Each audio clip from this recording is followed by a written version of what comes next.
If you ever find yourself falling into a volcano, there are a couple of things you should know. First off, when you reach the bottom, the magma is not going to swallow you up as it does in the movies. In fact, the odds of your body even making it to the end of the fall are pretty low. And considering what would happen if you did reach the bottom, you'd probably be better off that way. What would you feel as you fell into the core? And how was one man able to survive this ordeal? This is What If, and here's what would happen if you fell into a volcano. All it takes is one glimpse of a volcano to tell you that it's something you should probably avoid. The bright magma that spews from its core can reach temperatures of up to 1,000 degrees, hot enough to completely incinerate a human body. And things aren't much better on the outside, as the rim of a volcano is filled with enough toxic gases to kill anyone who gets close to it. So, with all that considered, is it even possible to get close enough to the mouth of a volcano to fall in?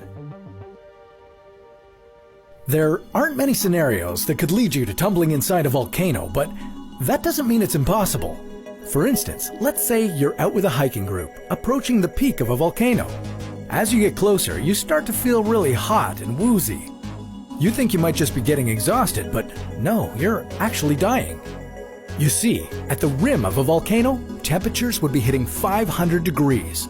Plus, you'd be breathing in copious amounts of sulfur, methane, carbon monoxide, and ammonia. It would only be a matter of time until asphyxiation sets in, which would cause you to lose consciousness and fall. But you probably wouldn't have made it close enough to the opening to actually fall into the volcano, so maybe this scenario doesn't work. If we want to understand what would happen if you fell into a volcano, we're probably best to avoid the rim altogether and just drop you in from a helicopter. Maybe you're an aerial photographer just about to capture the bubbling beauty of the lava lake below, when the helicopter starts to whip back and forth uncontrollably. Ash clouds that hang above volcanoes have been known to wreak havoc with airplane engines and flight components in general.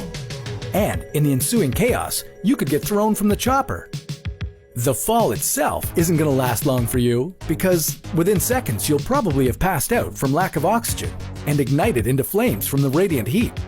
And it doesn't get much better after that. Magma can be thousands to millions of times more viscous than water, which means when your body makes contact with it, you are going to hit hard. Like hard enough to break most of the bones in your body. Okay, so flaming skin, seared lungs, broken bones, and now you're stuck on the surface, since it's generally agreed that lava and magma don't let people sink, at least not more than a few centimeters. Oh, and did we mention that you'd ignite into another ball of flames when you hit the surface? In the blink of an eye, it would be just your bones and ashes on top of the lava. And your bones won't stick around long. So, if you fell into a volcano, it's likely that the only way you're getting out is in an urn. But, surprisingly enough, there have been some survivors. In 2007, a Maasai porter fell into a volcano, but managed to pull himself out, despite suffering severe burns to one arm and both of his legs. The main reason he was able to make it out alive is because the lava he fell into was nitrocarbonatite lava, which is only half as hot as most other lavas. In general though, it's a good idea to avoid volcanoes altogether. Sure, it would take a very specific set of circumstances for anyone to fall inside one, but there are plenty of other threats that could kill you before that happened. Maybe one day we'll be able to find a purpose for a volcano's destructive nature, like using it for a waste incinerator. But that's a topic for another What If.